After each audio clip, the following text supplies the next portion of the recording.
What's going on, everyone? Welcome back to Friday Night Hockey Stick Talk Nation with my guest, the man, the myth, the legend, No, Zach no, Collections.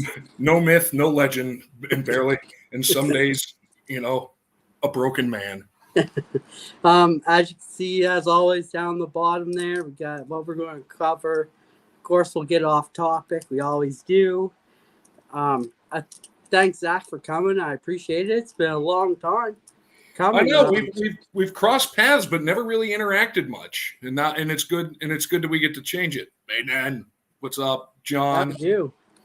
What else did we see in there? We saw Tony. We saw CCB. And chat went away, so I can't remember. Yeah, so shout out like we always do. Give shout out to everyone who's here right now. Shout out to CCB Jason for coming. Sensei Domino, John Burgess. Thanks, John. Appreciate you putting it my live on your live today. Appreciate that, buddy. Maiden World Wax, my homie, my brother, and of course Zach Collections is here.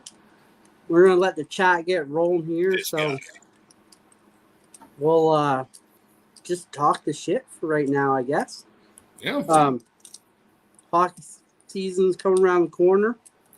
It's kind of crazy how fast it comes up. Like I'm still just excited over the fact that football season, well, technically started yesterday, even though the game got pulled at in the middle of the third quarter because of that massive storm that hit the stadium. But and then there's going to be that short period of time where all four sports are going at the same time, and it's going to be exciting. Yep. And shout out to my boy, New York Rangers fan Goza from across the pond in England. Appreciate you, buddy, for coming. I know it's late there, so appreciate you coming. Pittsburg pensioners, you're not wrong. I've got my thoughts. Like, we'll just start right into it. What was it last year when they announced that Crosby, Malkin, and Letang would all be on the same team again for the 18th season? One, in this day and age, it's incredible. But two, that also means that 3 out of how many guys do they carry on the hockey team when they travel? 20-something? Yeah. 3 of those guys are a combined 900 years experience. So, while it's incredible, it's also like they're getting really old. Well, Malkin just turned 38 last week. Yeah, and Crosby's I think he's 38. Yeah, he's 38. Letang is, I think, 36? Yeah, I think he's the youngest one out of the 3. Yeah. But Letang, I mean, he's so beat up at this point. I mean, that guy's tougher than a $2 steak, but man, at this point, a stiff breeze could take him out for a couple of weeks. Had 2 strokes and still came back.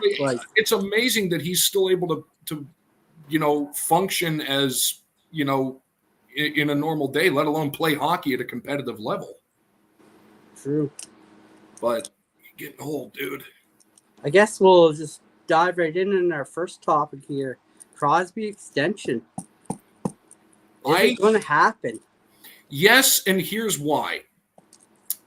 I maintain the fact, this is slightly off topic, but not really, that last year when they traded Gensel was the worst move that they've made in recent history. My thought, and people are going to whatever, Malkin. I think it's time for Malkin to part ways. I mean, yes, he's been amazing, but again, it's still a business. Loyalty only goes so far, and if you look at the track record of the Penguins the past Mike Sullivan era, why is he still coach, by the way? 10 years. That's way too long. Hey, Southern boys. What's up? But no, I think they're going to get Crosby done for another year, so I think he will finish his career in Pittsburgh. It would be nice if Malkin were able to, but I don't think it's feasible just with the amount of money that would have to be thrown around. I still think when they had the trade for Malkin to the Rangers, they should have took that deal. Yes, I 100% agree. What was it when Malkin got the extension and he tried the free agent market and nobody bit, so they got him for basically a song. Like, they had a chance. I agree. They should have taken it, but here we are. And I think it would have benefited the Rangers as well. I mean, he's still Evgeny Malkin. He's still a force, but he would have been a true number one center on the Rangers. Yeah, I think so. 100%. He would have owned that number one spot for the remainder of his career there. Yep. It's just the fact that he has to deal with Crosby. Yeah, that is true. Then the other thing is, from what I've been hearing, is it's Crosby, if he does sign extension, it's going to be for 3 years. He said 3 more years. That's it. Oh, the farewell tour kind of thing? Yeah. And that's fine. I think he could still put in 3 pretty solid years. But then if he does that, that's another reason why Malkin and Letang, I think, kind of have to be parted ways with, just because that's still a decent amount of money, and you're going to need some younger people to support him because he's still on that elite level, but, you lose a step after a while. But, I mean, Crosby, he lost a step, but he gained a step in the same time. Like, he lost a scoring touch, but he became a super playmaker. Right. So it wasn't really a step forward or backward. It was kind of a shuffle sideways. Yeah. But it's like, which is great, but how many times can that happen? Like, eventually he's going to lose more than just a step. It's going to be several steps. Shout out to Swag for coming. Thanks for coming, Swag. But yeah, no, hopefully, usually this August 7th, I think that's his birthday. That's usually when he signs the extension. We call it Crosby Day. Oh, yeah. I mean, there's all the pomp and circumstance, and, and I think that's cool. And and if they give him, if they are able to work out a 3-year deal to keep him in there, he retires. Arguably, depending on who you ask, you could argue the greatest Penguin of all time up to this point. That would be amazing. And I mean, too, in this day and age, not every player has been on the same team from the day they're drafted to the day their career ended, and that's a milestone in itself. Oh yeah, like, back in the old days, it was much more common, but now, like, I think when, like, to switch it to football, when Roethlisberger retired, spending 18 years in Pittsburgh, I don't know if we're going to see anybody else do that again. Like, in football, I don't think we're ever going to see a one-team player that has a long career. Yep. I guess we'll just dive right into the next topic there. Erik Karlsson, can he get back to his old form like he was in Ottawa, or like he had that 100-point season in San Jose? I think that was the player that the Pittsburgh thought they were going to get, but they really didn't get that player. That was the problem, and that's always the gamble. It's you have this idea of who you're going to get. Are you really, though, is the question. And, I mean, he wasn't great. He wasn't awful, but he wasn't great. He wasn't what people hoped or thought he would be. I'd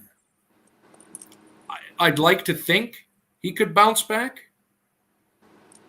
It remains to be seen, but it was a pretty hard slide from when he came over. Like, it was like, ooh, like that was a bad regression. I think with Karlsson, you have to find the right defensive pairing for him. He's an offensive defenseman, and you need to find that defensive defenseman. And they're trying to put a two-way defenseman or another offensive defenseman with him, and it just does not work. He can't play defense. He's only offense. Right, and it's like, at this point, why not try to move him to one of the wings? I mean, I don't know how often that happens in hockey to pull somebody out of the back lines up to the front lines, but the way he plays and the fact that he's so often so dependent on his defensive partner, maybe it might be a better move for him. Yeah. all kinds of questions there. Shout out to DK for coming in. Thanks, DK. Appreciate you, buddy. Yeah, so Carlton's interesting. Like, if he can get back to form, he's going to be a great player. But I think with all the surgeries and everything he's had, it's just he's not going to be that player anymore. No, and there's nothing wrong with that. Like, he's not the same player that he was 5 years ago, but then again, nobody is. Even, Oven Chicken and Crosby, they're not the same players that they were 5 years ago. But, and especially because with surgeries and all that, you just never know how a person's going to respond until they're out there. Some take to it better than others, and, I don't know. Carlson might just be reeling a little bit. And then the way the NHL's been going, trending each year to a different style. Like, we got speed now, we got skill, we got the size, and the enforcers have kind of phased out now. And now they're starting to come back, the size and the enforcers, with the Rempies and Tom Wilsons. They're bringing back that harder hitting style. And that really takes a toll on the guys as well. Right, because, a lot of these guys, especially if of a certain age, they went through a time period when they weren't getting hit like that because there was nobody that was doing that. So all of a sudden, if they start switching it and bringing in kind of that goon again, these kids who have never really had to deal with it aren't going to know how to deal with it. And the only ones that could are the old timers that are on their way out. Yeah, definitely. So the next topic we have down there is the prospects. And I got a couple prospect names that you should really be looking Who do you got on your list? I'm curious because I wrote down a couple of names. So first on my list, I got two that you should really be looking out for. Is Sergei Marashov. The goalie? Yep. Yeah, he was the goalie. Didn't they just sign him for 3 years? Yeah, entry level contract. Yeah, I saw that. I was like, okay, which in my thing, good.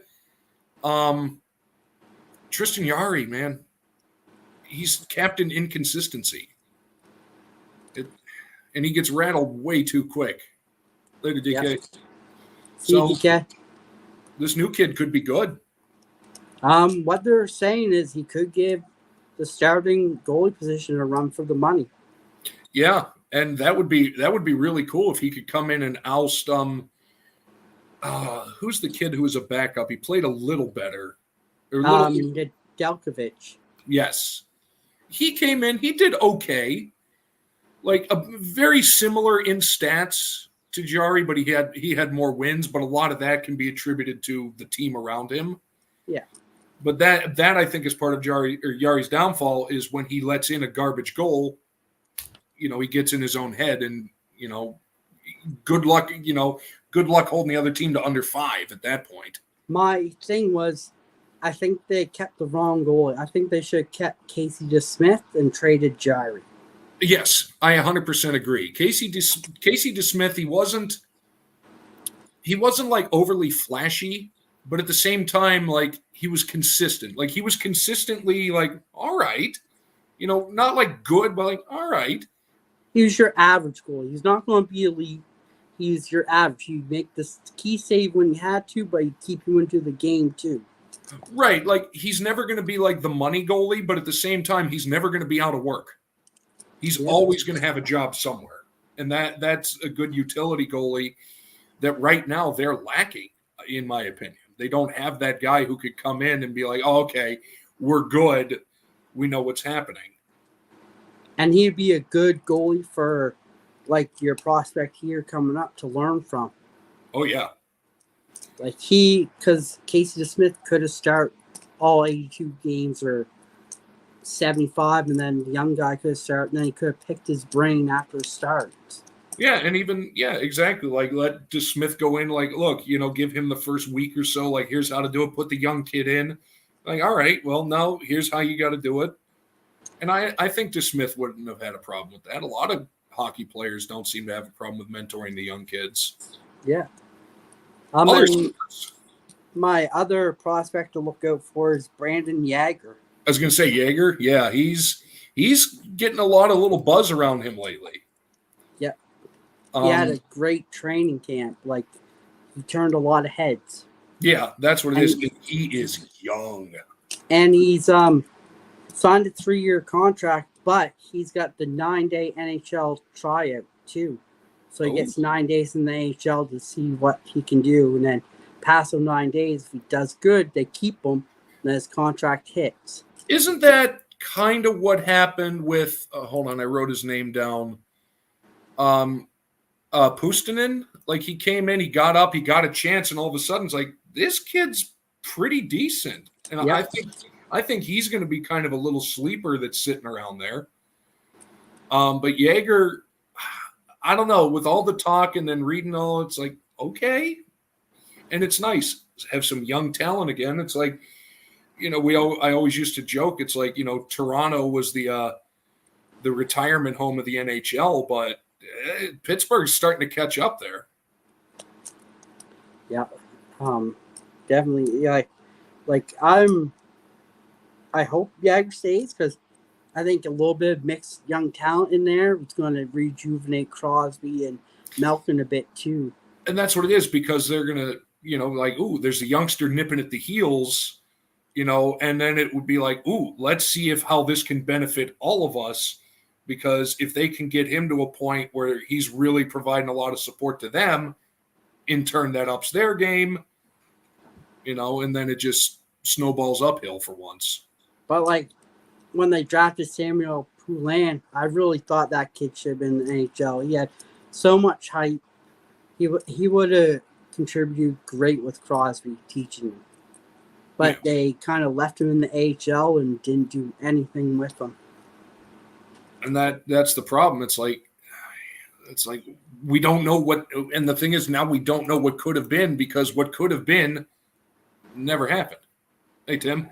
Hey, Tim, what's going on? Thanks for coming. But we'll see. Again, Mike Sullivan, still the coach. Don't know why.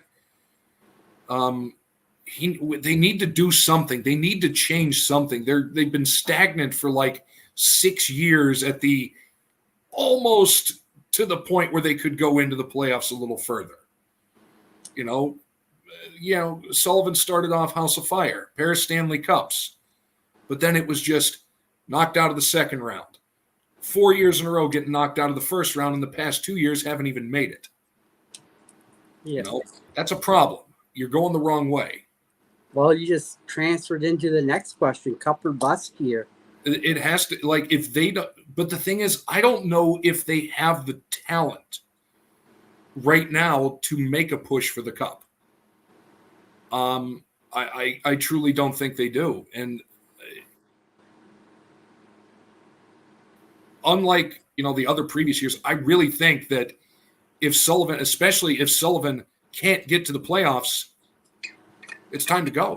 Yeah. Like, they've fired coaches off of winning seasons before, because you just got to shake things up so they don't get stagnant, which is what's happened with the Penguins over the past 5 years. That's why I'm shocked with Tampa Bay.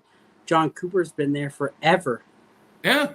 And instead of maybe letting him try different waters, they traded Stamkos. Yeah. And brought in other people. CCB right there. They don't have I don't think right now, I don't think they have the talent to make the playoffs. Yeah. And even if they bring in some like young kids, there's not enough time. You know, they don't have enough immediate impact players coming in to be able to push out of the regular season. I really don't think they do. Yeah. To your point too, I don't even know if they have any first round picks for next year. I don't think so. They traded off that one this year. Yeah, so that's another weighing factor. Like, can they trade to get some first round picks? Right, and that's the thing. But then it's like, what do they have to trade? And now everybody's going to see. Even here's where the mind games of the GMs come in. Other GMs are going to look at the Penguins like they're going to be desperate, so we can hold out. And now, basically, by this, the Penguins have shown their hand, and it's not good. Yeah. So, like, they should have tried to do something earlier to maybe get even just one first-round pick for next year. You know, they could have, but now I don't think they could even leverage Malkin for one. I really don't. They're going to have to hope one of their young players really gets off on a hot start and then try to trade him for something. Either that or try to ride the wave, you know. But the thing is, with the prospects they have, like, there's a lot of big potential.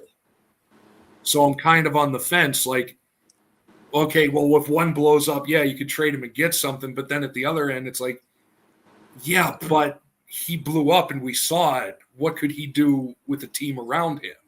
Yeah. So it's a really, really weird dynamic there. And I don't know. It's always hard to react to it, but we will see.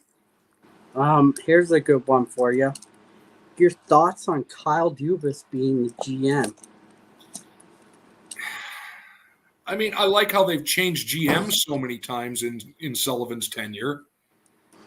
I don't know.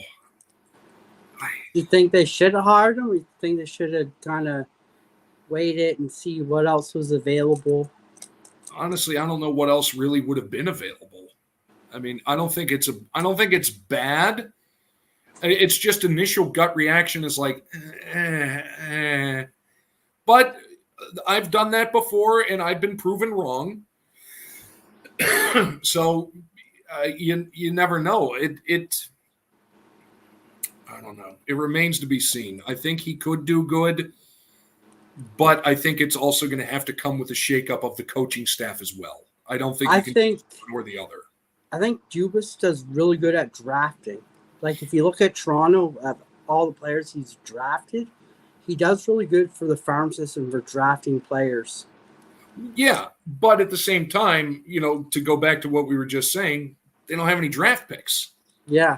So it's like we do have somebody who's very good at drafting, but we have no ammunition to give him. And so it's like we got to trade for something or somehow manage to get something. Honestly, you know, much like, you know, some football teams do, might be time for an intentional tank to try to get a decent draft pick next year. Yeah. You know, we've lucked out in the past getting those random ones, like when we got Crosby, in the infamous coin flip. if I remember correctly, back in 06, 05, one of those two. You know, they flipped a coin and the Penguins ended up getting it, and hey, we got Sidney Crosby. Yeah. Anaheim's still regretting that. Oh, they are cursing that coin. They probably don't allow whatever coin was flipped if it was like a. Ever since that, they haven't had a first-round draft pick. No. Hey, Brian. Not like the first overall. No. You know, it's haha. Hey, budget. Thanks. I don't think the Penguins have either, but you know, not since they cashed in on that one. No, but yeah. So, Dubas, like you said, great. Can draft if you have the right. And I think in the long run that's a good thing because they can build up the foundation again. It's just they're at a crossroad. Like, what direction do we go in for the 24-25 season? Do we try to push, or do we try to like shop around and try to trade off and build draft capital? Yeah. It's a very weird time and a very weird position, and I'm not used to seeing it with the Penguins because usually they're one or the other. Either they're lousy or, man, they're on fire, and they get it. And those are the extremes, but it's the middling part that's just it's the worst to deal with. I mean, they did pick up some free agents, like not some notable ones, some kind of grittier and help here and there, like Sebastian Aho from the Islanders, the defenseman, Anthony Beauvillier from the Islanders, but got traded to Canucks. Now he's a Penguin. Like, they did pick up some. However, that draft pick ended up leaving that whole fiasco. Yeah. So they did pick up some good players that are kind of near the end, but kind of not, that could help out. Yeah. But I don't know. Like, But will there be enough time to get them everybody gelling at the same time? It's like, yeah, if you look at it, 82 games is, a relatively long season, but at the same time, they can be rapid fire. So you got to wonder, is there going to be enough time for everybody to gel to the point where it's like, okay, it's a solid foundation of a team at least. It reminds me of when the Rangers picked up Patrick Kane and all them for that playoff run. They kind of fizzled out because there was too much star power, right? And one puck, and everybody just wanted the puck. So you can't have that so many stars with one puck. It just does not work. Exactly, and that's the thing. It's like, because you often hear people say like, "Oh, I wish our team had 5 Wayne Gretzkys." Well, the Oilers didn't have 5 Wayne Gretzkys; they had 1. That's why he worked so well, because there wasn't so many top level guys all fighting for the same puck. Yeah, and yes. That's the problem. It's like, that playoff run on paper, great idea, could have worked. But the type A personalities started to clash and got in the way of each other. So I guess that's to our next question. Who's your favorite Penguin all time? See, all time. There's so many that I loved, because I grew up really starting to go to games like 89 or so, the year before Jágr came over. So this is the whole thing when the Soviets were finally starting to come over and playing for the Canadian teams at that point. But then the Eastern Europeans were coming over. And I watched Jágr from the beginning, and still watching him now. I think Jágr might be up there. Just all-time favorite Penguin. But that team was stacked in the early 90s. Joe Mullen, Brian Trottier, Jágr, Lemieux, Larry Murphy. Love Larry Murphy. Oh, it's like, my God, there were so many really good guys. And a lot of good guys that came through from other teams. Like you got your Paul Coffeys and Ron Francis. He came in from, I think he came right over from Hartford to the Penguins. But yeah, man, that was a stacked team with some amazing players. And then Tom Barrasso, I think, was their goalie back then too. Yeah, he was the money goalie. Backing him up, they had Wendell Young, who was a good hand, king of the rings. He's won a ring at every level of hockey. But Barrasso was evil. Him. I always loved watching the Penguins and the Flyers, because back then Ronnie Hextall was in net for the Flyers.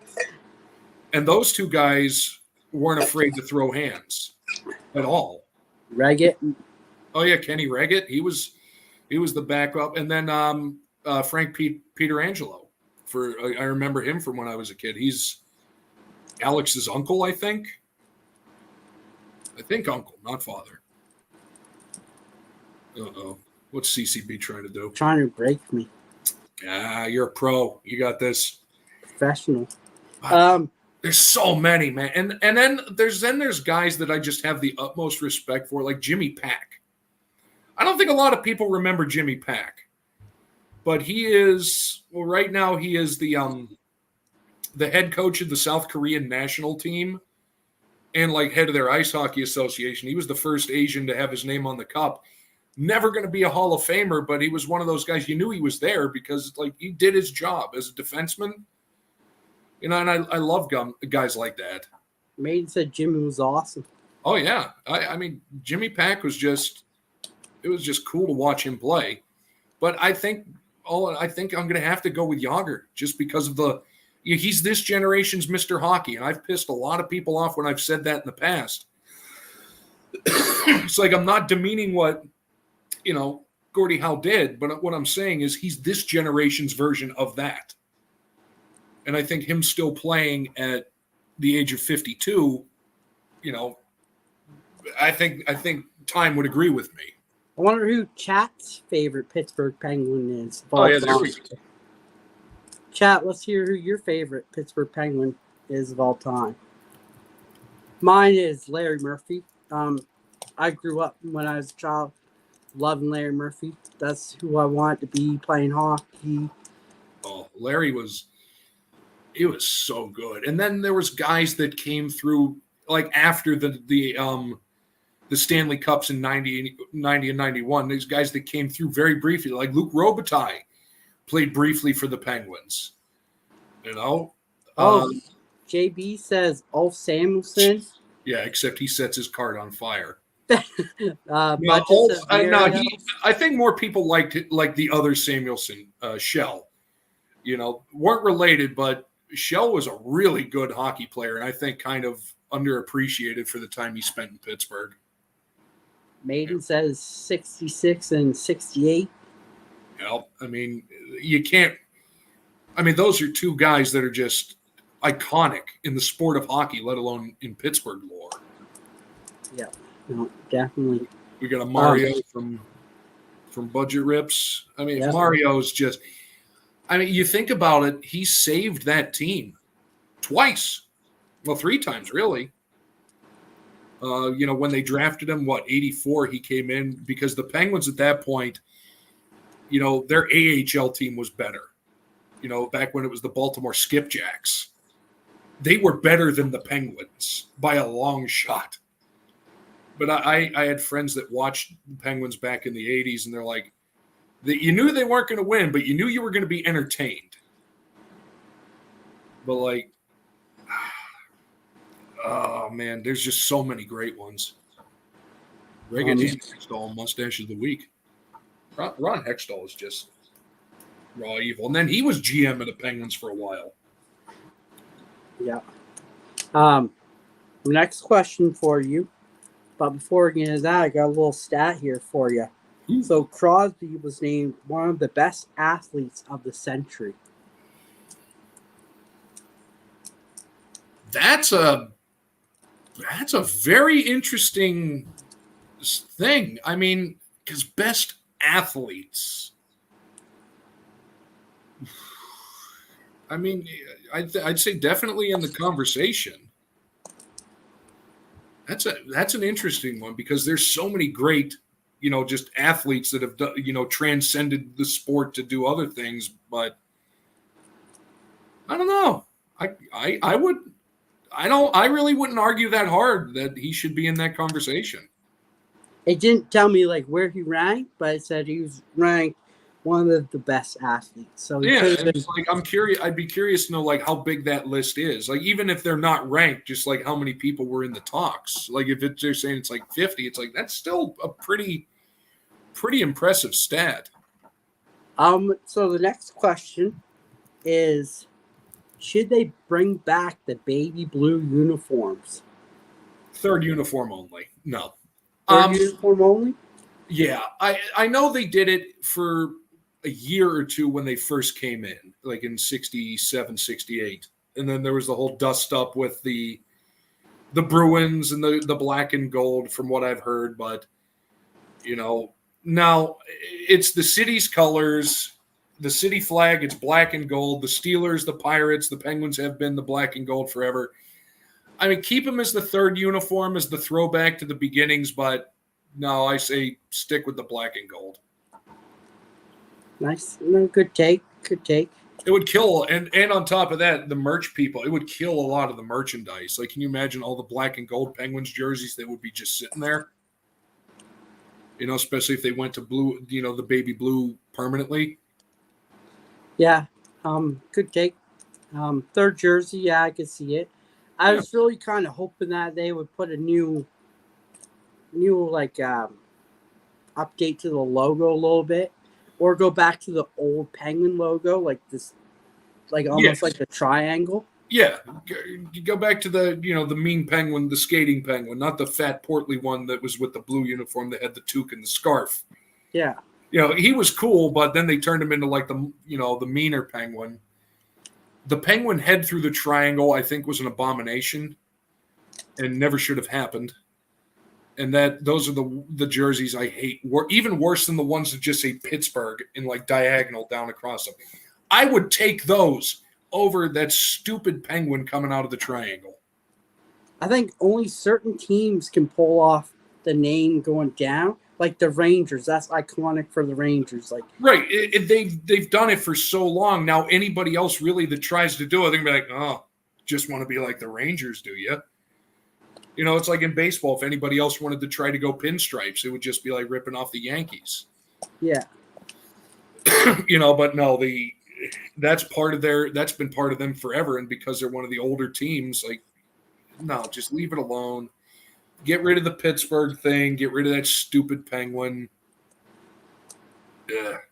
And a couple more stats here for you. So this season, Crosby has a chance to break 5 records, and I'll tell you them.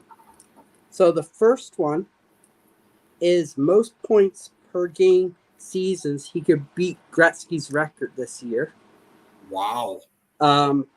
The second one is most consecutive points per game season. He could beat Gretzky's record. Third is most points by a 37-year-old, Sakic's record. Yeah. Most face-offs wins ever to beat Bergeron. Ever? Yep. And most assists in Penn's history to beat Lemieux. He has a chance to beat 5 records this year. And those are some big records, too. Like, those are some big names that you were throwing out there. You know, 2 Gretzky's, Lemieux, like, just those 3 alone. The Sakic. Yeah, Sakic and Bergeron. Bergeron. Like, those are some – those aren't exactly, like, Bush League names. Like, those are Hall of Fame names. So he has a chance to break 5 records this season if healthy. But that – and, I mean – he was relatively healthy last year, I think. Yeah. Which was kind of a shock, actually. Did he play all 82, I think? I think so. I don't think he sat out. Yeah, I think he played all 82, and it's like, I was like shocked. Like, wow, good for him.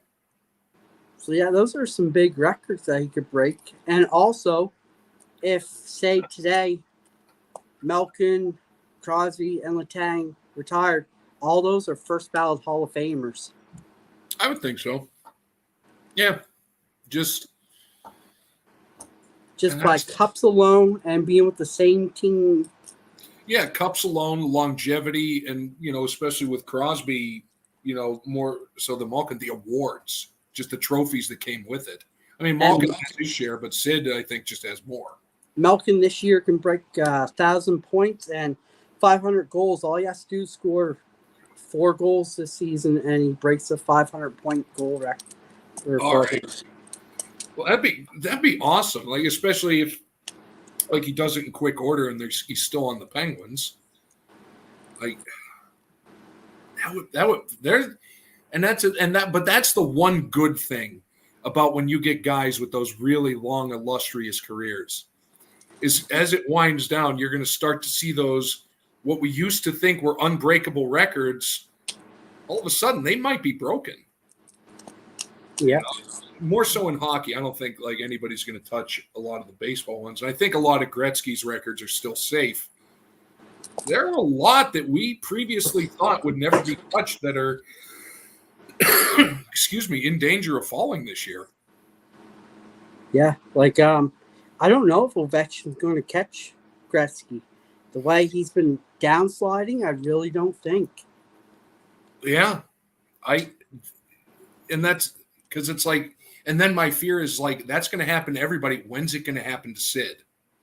Because with guys like that, it's not that gradual decline. It's bam, right off the cliff. And it happens like that. And that's why I think Sid knows 3 years. That's it. I got 3 years left. I mean, that's the thing. And even 3 years, like that's still, and I know for hockey, it's not as uncommon for a guy to play into their late 30s, but that's a long time. Like that is a very long time to be playing a professional sport at the highest level. Consistently well, too. And all the consistency of playoffs that he's been in and everything, that takes a toll on you. Oh, yeah. And the travel, and then for a lot of these guys, they'll play, you know, they'll go back for their national teams or whatnot. So that's a long grind. And to keep it up for, 16, 17, 18 years, that's impressive. Yep. And the same core. Like, that's even more impressive. So it's condolence to how Crosby really leads that team on and off the ice, if you think about it. Oh, yeah. 100%. And he's been doing it almost the entirety of his career. Because I know Fleury came in the year before and Mario was still there. I can't remember if Mario was still playing when Sid was a rookie or not. I think he was on. He was on Mario's line and lived with Mario for a year. Yeah, I know. Like he lived with Mario, but I think weirdly so did Fleury. Like they Mario and his wife Natalie, they always took in the first round draft pick, and they, would crash on the couch or in the spare bedroom up until they got their own place. I know, Sid did it, Fleury did it. I think Malkin may have even done it too. Yeah. Back in Pittsburgh, I've driven by Lemieux's house a few times. He's got a nice shack. Man, Mario has a nice house. Let's put it that way. Crosby lives an hour away from me. Oh, yeah, because I know he has a place somewhere in Pittsburgh, but I think that's mainly during the season. So he does go back up. Yeah. Him, Marchand, and McKinnon, they all come back here for the summer. Oh, nice. They're all like bang, bang, bang beside each other. Oh, there you go. And then that's it. Just go back to the fun times. Yeah. He could actually get a break. Those guys could actually get a break up there. Yeah, because no one bothers them. Well, exactly. You stay in the market in the off season. It's like you don't have an off season. So I guess our last question is going to be, how are Pens fans' feelings? I think a lot of them are really just kind of getting to the point like I am. It's like, do something. It's basically like we just want, even if it's a wild swing that leads to a disastrous run of losses, at least try something. Well, they say, what was it? Jesus saves, Lemieux scores on the rebound. But I think that's where it's getting to. Like, it's the same frustration that they have with the Steelers because that's all they've been doing, and it's this stupid mantra: the standard is the standard. Well, if the standard's bad, I want a different standard. And for the Penguins, for the past 6 years, to not go any deeper than the first round of the playoffs, including getting swept by the Islanders one year. I think it was the Islanders in 18 or 19, swept them right out in 4. Just try something new, even if it tanks and we're the worst team in the NHL. At least they tried something. That's all we're looking for. Is just to be able to try something different. Yep, definitely. I mean, you look at some of the teams that are rebuilding, like the Ducks. They've been rebuilding for like 4 years now. Yeah. And then they're still rebuilding. And that's the thing. It's like that's a little long for a rebuild, even in kind of a slower developing sport like hockey. That's a long time. Like, especially in this day and age, as what we saw in the football realm last year, if you take longer than 2 years to rebuild, you're not coming back. Like, you're just going to be a bottom of the barrel team for the next decade or so. Yep, definitely. Like the Rangers, when they said rebuild, I was like, okay, no, let's do it because we've been having strong playoff teams for years and years. It's time to get some fresh faces in. But then Panarin really screwed up the rebuild because he really accelerated it. Yeah, that's what it is. They weren't prepared for it to go that fast when he all of a sudden took off. And, and then to our point earlier, it's like, well, okay, maybe we could have traded them, but, and then, but yeah, it did. weirdly, his rapid success, as odd as this sounds, threw a monkey wrench into their rebuild. Yeah. Which is really weird to think about. You'd think it would be the exact opposite, but no, it really futzed with the timing. Yeah, like it was. They send out the letter, we're going to rebuild, and then they sign Panarin in free agency, and then it was like, okay, now we sign him. Yeah, and then it's like, they could have stopped there, like, all right, rebuild over, but, they kept adding, and it really kind of just threw the rhythm off. But if they can get it together, they're going to be good. They got a much better foundation than a lot of other teams do. Let's put it that way. Yeah, they draft. I find with the Rangers, they draft how you should draft to rebuild is from your goalie out. Yeah. Forwards are a dime a dozen. You can get them in any draft, and either one can hit to be your star or whatever. But you can start from a goalie to your D to your forwards. That's how you rebuild. Exactly, because you think about it, it's like, even if you're pulling out of like the junior leagues, each team is going to carry 15 forwards. They're going to carry 2 goalies. They're a premium. You got to go, and that's 100% the attitude you need to have. And it's like, you also think if a goalie is really good, then that also helps the defenseman, because then they can be like, okay, we don't have to worry about this so much, so we can concentrate on other things. And it's like, the outward spiral. But if you start drafting at the front and work your way back, you're in for a rough go of it. And I mean, if you look at it, the Rangers drafted Lundqvist 7th round. They drafted Igor Shesterkin 7th round. They find gems for goalies in the 7th round. Yeah, and Lundqvist, first ballot Hall of Famer. Shesterkin, he's a house of fire. So, there's something to it. So maybe the Penguins need to start plundering the 7th and 8th round looking for a goalie. Yep. Because, goalies take a while to develop, but if you can get them to the AHL where they can learn the game of the NHL, because it's similar, it really helps their development. Like, don't throw them right into the NHL because they're going to get beat, and that's going to crush them. They're going to get eaten up. There are very few goalies in history that have been able to just jump right into the NHL and be like, yep, I'm fine. Very, very few. Because even coming from the AHL, the level of speed in the game is night and day. And you just got to get used to it. And if you just throw somebody in there, it's like with any first round pick that he's going to be the savior of the team. You throw them in there, they get swallowed up. They get swallowed up by the meat grinder. Yeah.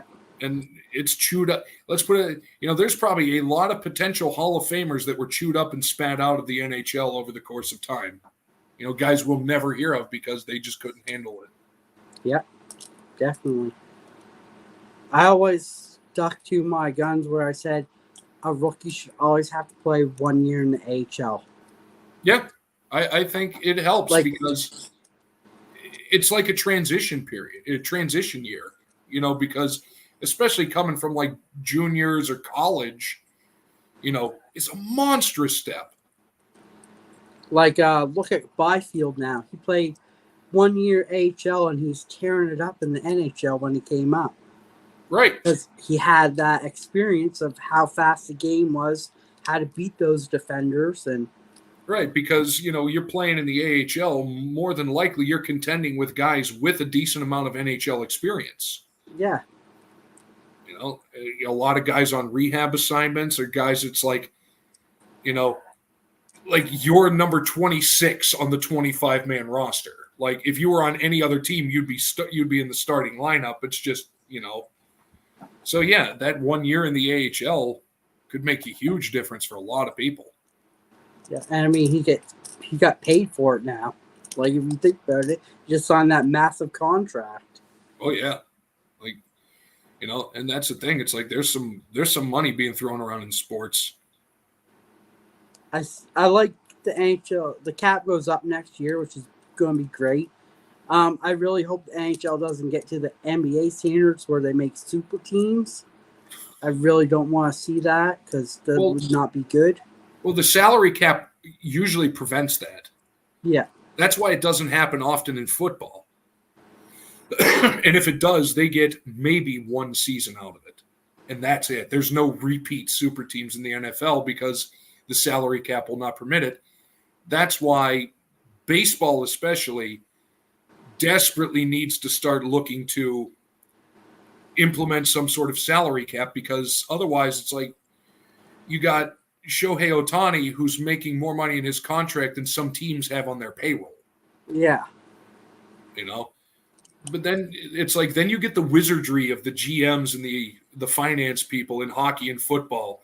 It's like you kind of look at these deals like, how did you do that with the salary cap? Like, I want to know how, with the NFL, I think is like $255 million or something like that for the salary cap. I want to know how there's these these $300 million contracts getting thrown out there. There's some accounting wizardry going on that is next. It's because how they structure them in the NHL, they can do bonuses. Exactly. So Bonuses. That's where most of your money's Right. coming from. As soon as a signing bonus happens, that comes completely off of the cap and has nothing to do with anything. Yeah. So and they convert it. It's like there's a lot of finagling, and I think that's what makes hockey and football offseason especially so much more fun than basketball or baseball.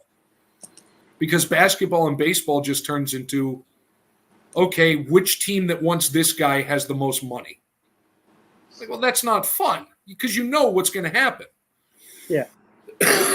But whereas in football or hockey, you could see a trade happen like, how did that happen? Like, it makes no sense whatsoever, yet there it is. And then hockey is pretty cool because you can get in a third team that could take some of that cap from them, but you're giving them a first or second round. Exactly. You get 4 or 5 teams involved in all sorts of shenanigans, and it's like, that's entertaining. I just wish I understood the hockey draft system a little better. It's goofy as hell to me. Like, oh, there's a lottery, first overall pick. It's like, okay, I get it, but like at the same time, like football's simpler. Worst team goes first. Team wins championship goes last. Trade amongst yourselves as you will. I think that, the hockey one is weird, but again, it just adds to the hockey one of the offseason. If you ask any Hawk fan, I'm pretty sure they'll 9 times out of 10 agree with me. I think it's rigged a little bit. Oh, 100% that it is. Yeah, Connor Bedard to the Blackhawks after all the Blackhawks. Yeah, isn't that weird? Kinda, here, let's give them a shiny toy to kind of push that underneath the rug a little bit. Yeah, isn't that weird how that happens? Like, no, it's like any other sporting body government. They're all corrupt. It's just how much they want to show us. Yeah. Basketball and baseball, they're fine. They're like, well, look at what we did. They don't care. Football, they try to hide it, and they're really funny about it. Hockey, you don't know what they're thinking. Hockey, it's whatever Bettman wants is what Bettman gets. Right. It's like hockey somehow makes it happen. Football, they weasel through it, but it's like they're hiding in plain sight. They're like, what are you doing? Nothing. But they're always up to something. Yeah. And I think that's what the people in basketball and baseball miss is the shenanigans in the offseason that a salary cap and weirdly structured contracts can do for you, aka hockey.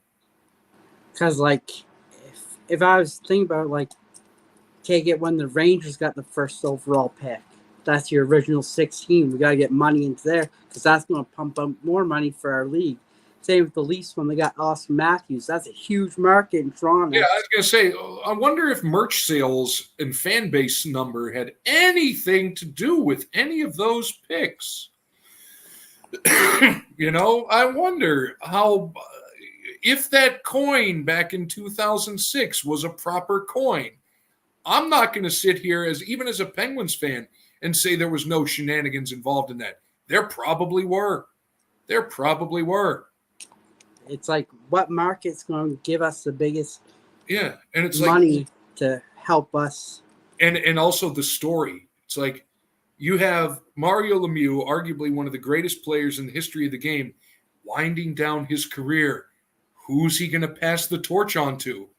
What about this this random Sidney Crosby kid who's been taking the Canadian hockey world by storm? And then the Penguins magically won that coin toss, didn't they? It's like Toronto, such a big market, but Hamilton could have a really good NHL team too, but it's never going to happen because Toronto's that big ticket market. Right, and because they've been established for so long.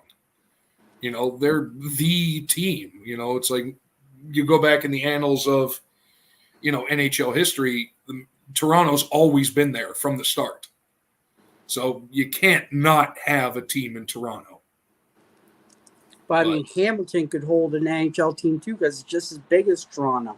Oh yeah, there's probably quite a few markets in Canada that are untapped. I mean, like Quebec. I was going to say, I miss the 100%. Quebec Nordiques. I grew up. It was weird. It was baseball because I saw the Expos play a lot because they were in the Pirates division, and it was the Expos and the NHL that kind of taught me and all of us as young kids like Canadian geography. It's like because oh, here come the Nordiques. They're from Quebec. Oh, where's Quebec? So we get the globe. Like, oh, okay, here's It's like that's how a lot of us, especially in like American hockey markets in the 80s and 90s, learned about where things were in Canada. Like if Bettman was smart, he'd put another team in Canada because that's going to make him more money than it is to put him into the States. Yeah, they are, and now they've already got the the Coyotes moving, jumping ship You up. saw, yeah. Going up to Salt Lake or wherever they're going to end up. But budget says you speak the truth. Oh God, that's a frightening thought. Let's put it this way, kids. If I ever come to power, there was no election involved. But I think it'll be great once Bettman leaves and that's the thing. And again, it takes over. And again, it's just another matter of you can overstay your welcome. And like some commissioners in certain all four sports might have overstayed their welcome by a few years. Hey, Christopher, thanks for coming, buddy. Appreciate it. Hey, man, how's it going? Yeah, but I don't know. Like, I want the Penguins to – I don't want to be able to sit here at the beginning of August and essentially call what's going to happen this season for the Penguins. It's like, okay, good. Here comes late January, early February. Hey, the Penguins are turning it on. End of March slump, out of playoffs. That's been the MO for the past 2 years and not far off for the previous 5 to 6. So I think to sum up my feelings on it, I want them to try. I want them to try something different. I don't care if it works or not. For God's sake, just throw something else at the wall and see if it sticks. Yeah, no, definitely. I mean, like going back to the Rangers when they signed Patrick Kane, they tried it, it didn't work. Then they figured, okay, we need a little bit more grinders. We got the stars, let's fill them in with what we need. And I mean, look at this year, they went further than they did last year.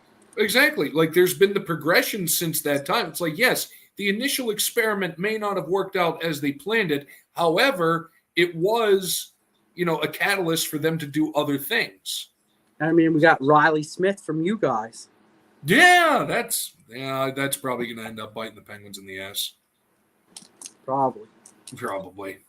We'll see. I mean, you never know. Crazier things have happened. Like, great players have gone to other teams and it was like they forgot how to play the sport on the flight over. Yeah. And I think with Riley too, they didn't have the right fit for him. He couldn't play with Malkin. Crosby already had his line. That's his line. That's never going to change. Right. And that's another thing. It's like sometimes it's not a matter of they're not good. It might just be not a good fit. Like it happens in other sports all the time. Somebody kind of middling at one area, they go to a new market, and it's like a career resurgence. So if this is that for Riley Smith, good for him, and may the Rangers will benefit from it.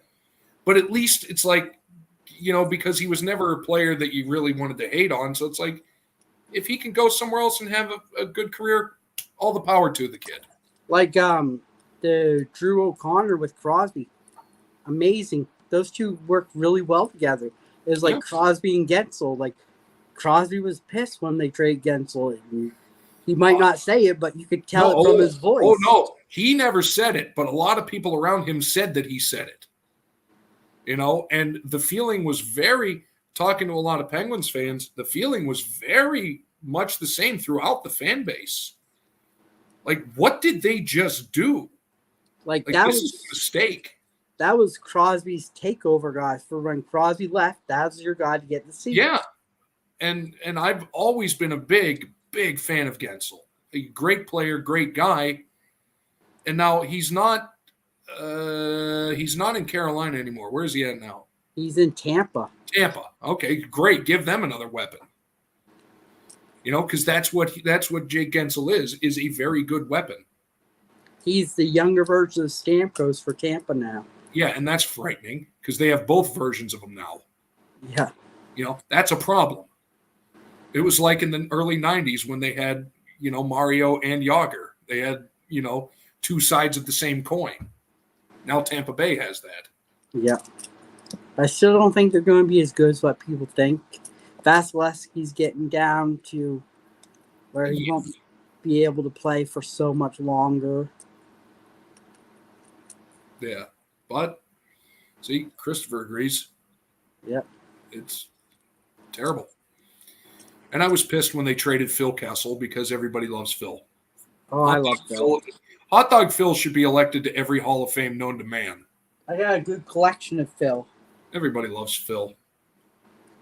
I'm still looking for the hot dog. Look like he should be a great athlete, yet watch that man play hockey. That's all I gotta say.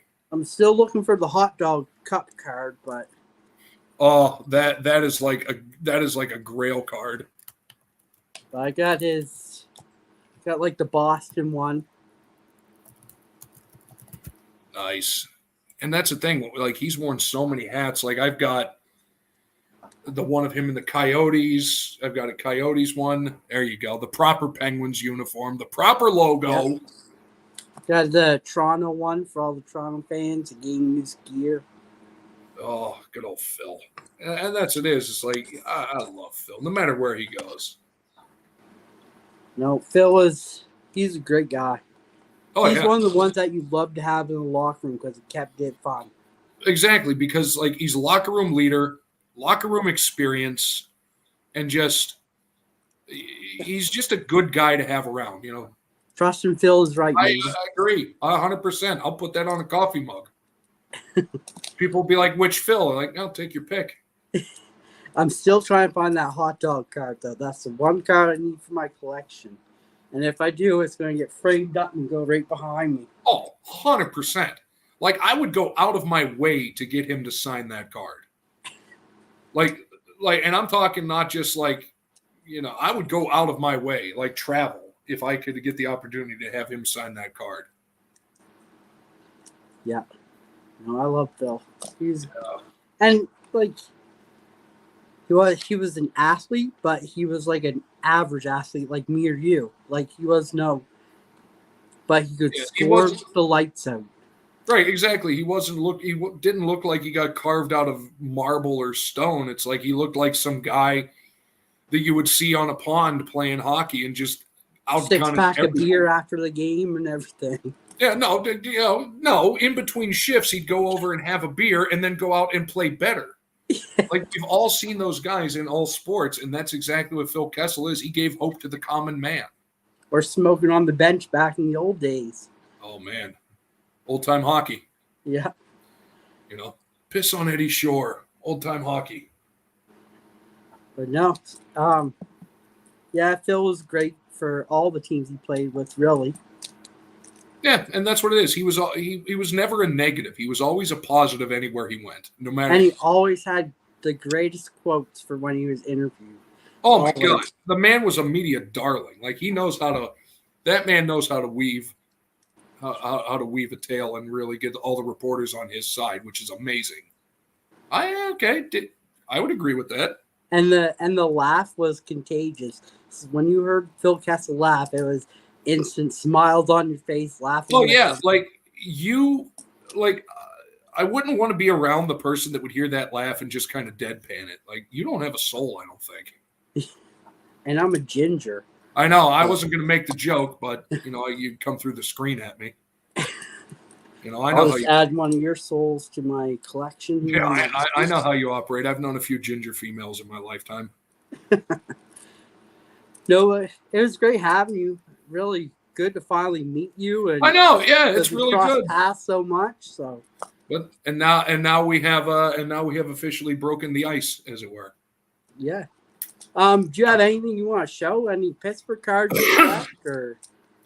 Nothing on hand, really. I asked you earlier, and then I promptly proceeded to do absolutely nothing about asking you because I got tied up doing some stuff around the house. But Any hockey stories you want to share? I got a puck shot at my face. Who was it? It was during warm-ups, and we would go down, just be the idiots banging on the glass. It was Chris Pronger. Fired a puck right at where I was at the glass, and it wasn't an accident because he skated by and looked at me. I'm like, okay, that was intentional, so I went back up to my seat and didn't do anything. Surprisingly, I've been to a lot of Pittsburgh and New Jersey games. I was never there for any of the big fights. Heard about the big fights, saw the aftermath, but never actually was there. Any memorable moments from being at a game? Actually, in 2000, it was, I think, the third longest overtime game in hockey history. It was the Penguins and the Flyers when it went to 4 or 5 overtimes. I was at that game. I didn't leave the arena until about 2:30 in the morning, 3 in the morning, something like that. And I was a senior in high school, and I had school the next day. That was a long night, but I remember that one because it was, and then you don't think of it at the time, but then you hear later, third longest overtime game in NHL history. And I sat there and watched Ron Tugnut, who was the goalie for that game, 70 saves and lost 2-1. And the one thing I always remember, if you ever saw Tugnut play, at least during that portion of his career, he would go to the goal, he'd grab the water bottle and throw it back to the bench. He never had the water bottle on top of the net. So come the second or third overtime, we see him down on the bench, and they're squeezing bags of IV into him.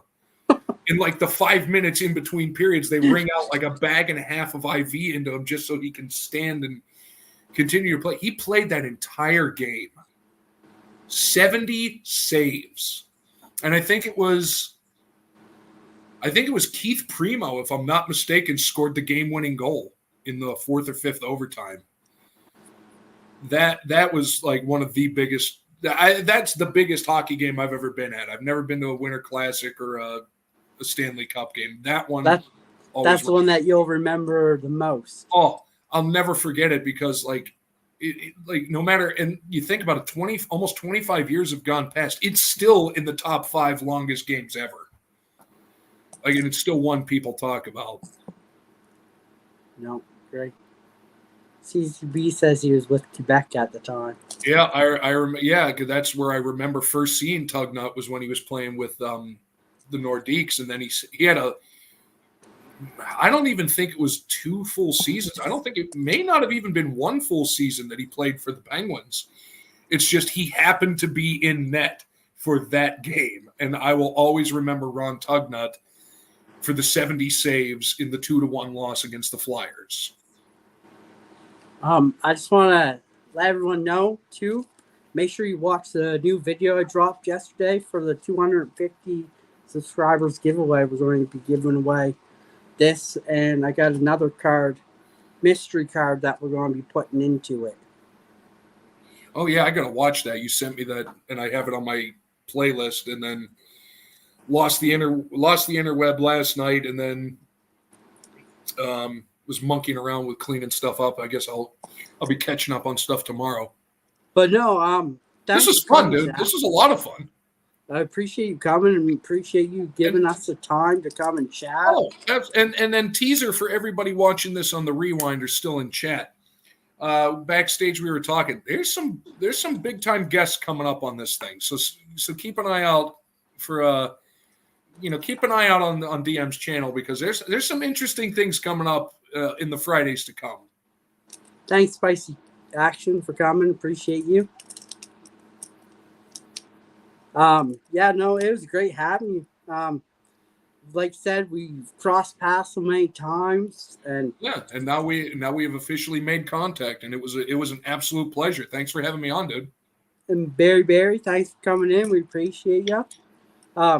No, it's great. Like, I don't think maybe not a lot of people would know how much knowledge you know about hockey, which is great too. Like, I didn't expect you to know this much about hockey, so it kind of took me back a little bit. Yeah, too. And that's I'm a man of mystery. Like, predominantly I follow football, but I grew up going to the Civic Arena watching the Penguins.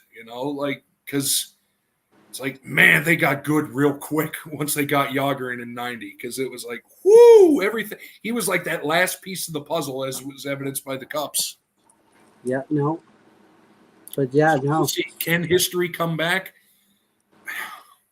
I don't know, man. I want it to so bad. I want them. We'll see. That's all we can say.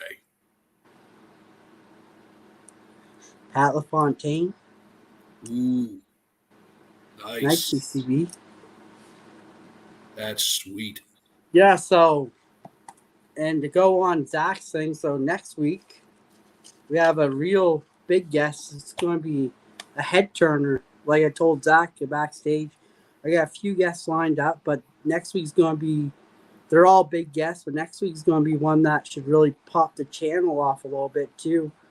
And hopefully the car community, because what I'm trying to do here is, like I told Zach, is bring the car community and the hockey community together and hopefully make one big community, which would be great.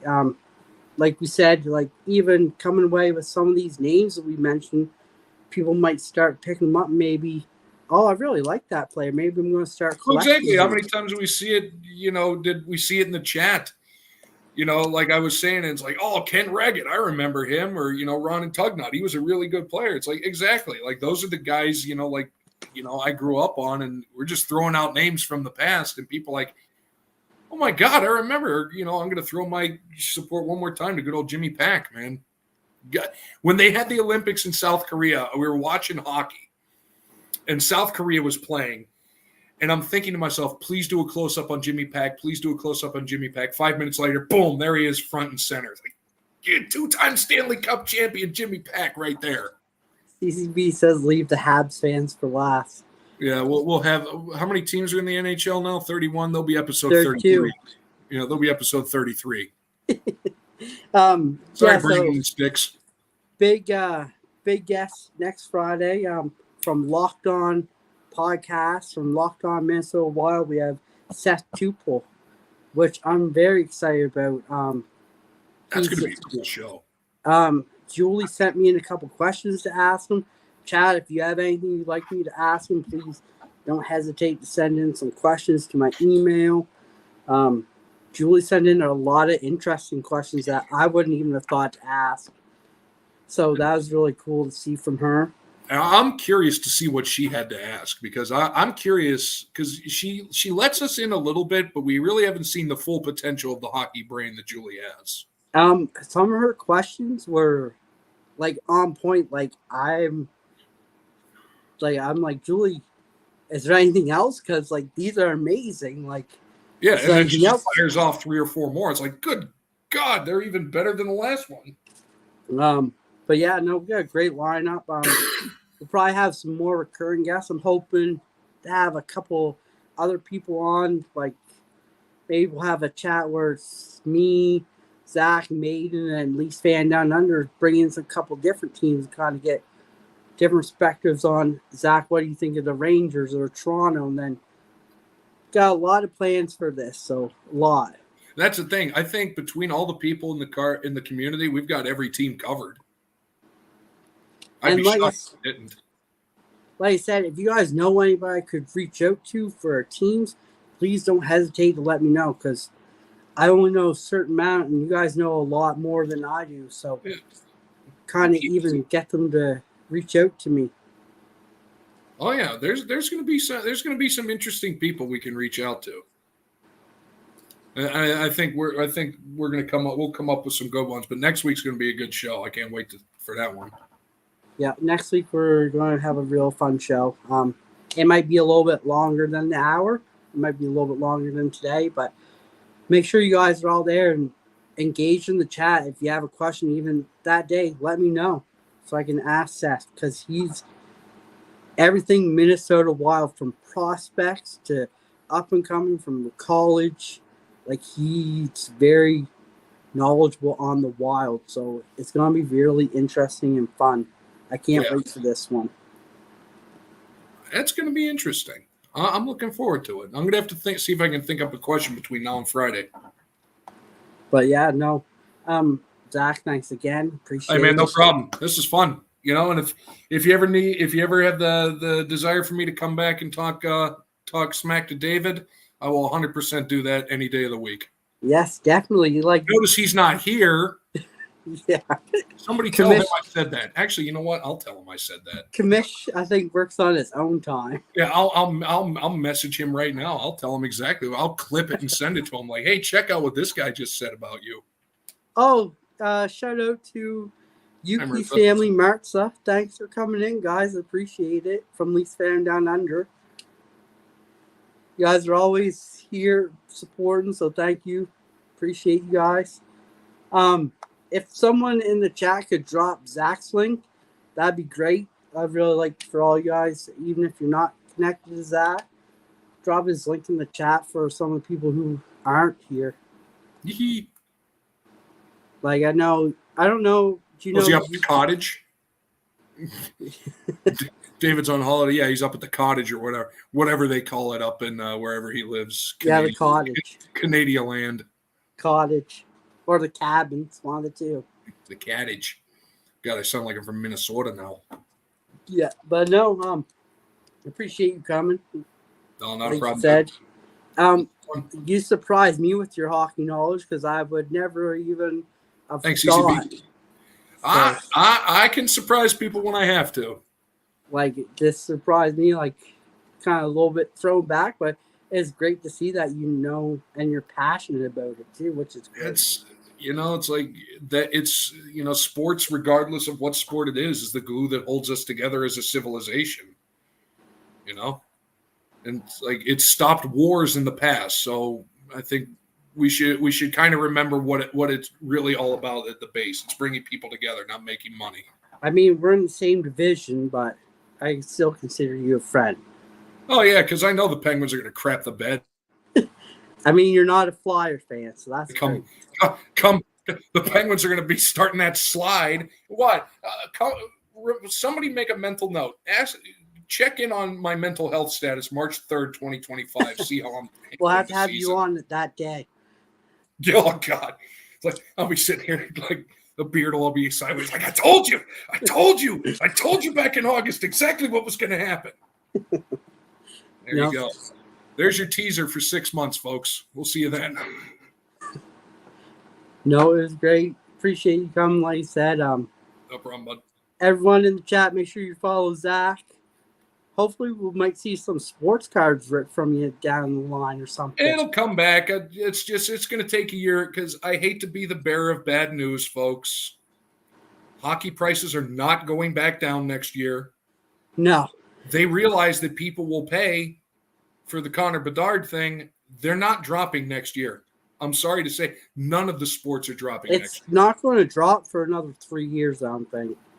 No, I think probably by 2027 it'll be back to normal, because by that point I think a lot of the phases will be over in the card world, and people are going to realize, and then the people that aren't fans of it are going to move on to their next activity, whatever you want to call it. Like, I've been buying, like, the cheap stuff, like the old Upper Deck, like 2021, 2022 for like $18 here and there.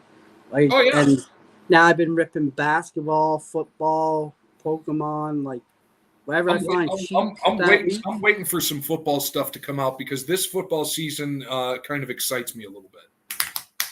I'm a Packers fan, so I'm excited to see what Jordan Love's going to do.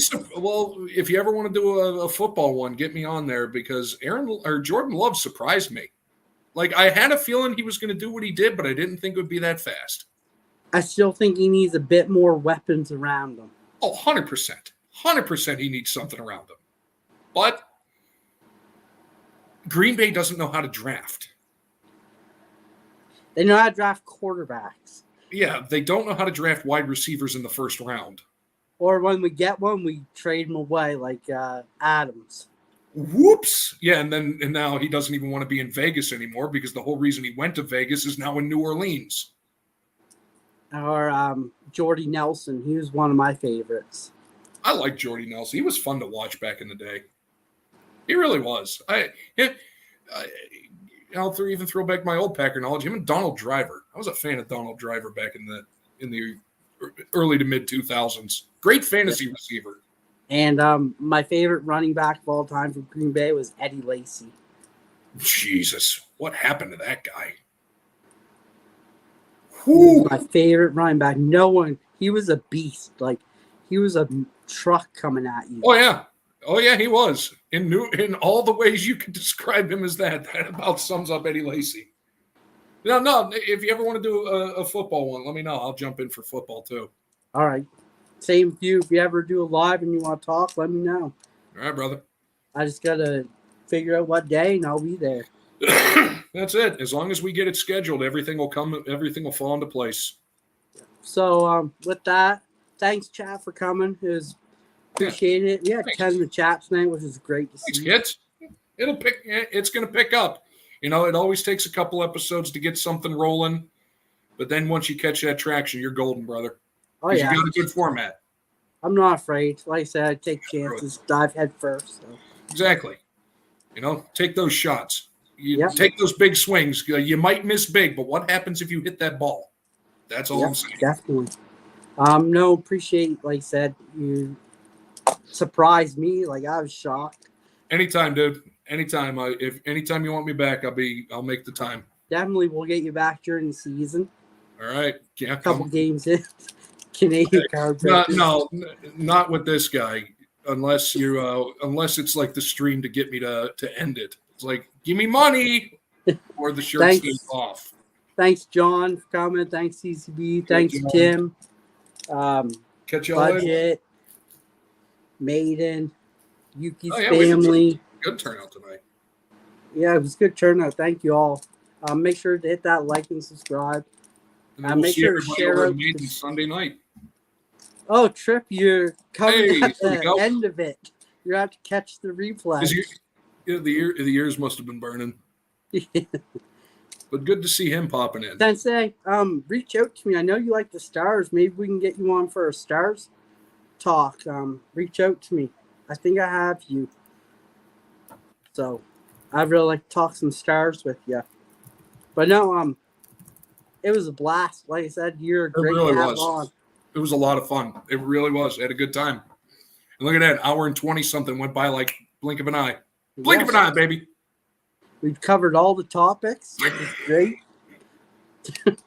Oh, yeah. And then I almost forgot the other stream I'm on. Tomorrow at 7 Eastern on John's channel, Autograph Fisherman. We're doing the TTM stream. I have two, John.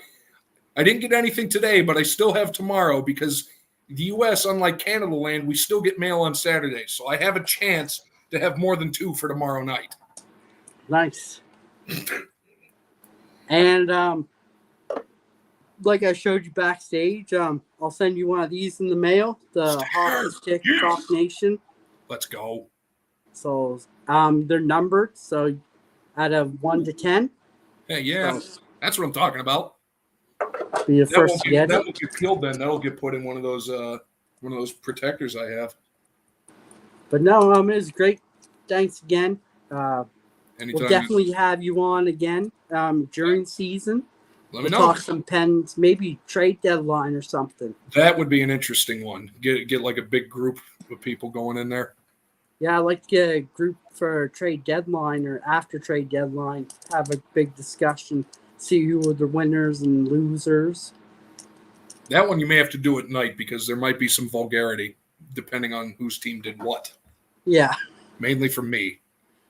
Well, trade deadline's usually Monday or Tuesday, so Fridays would be long after it. Yeah, enough time for people to calm down and then get riled back up. So it'll be perfect. It'll be lovely.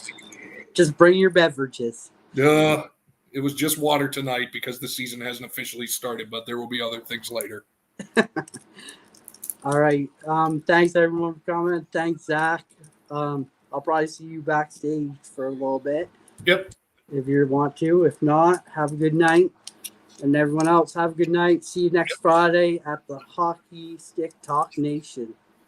Have a good night, all.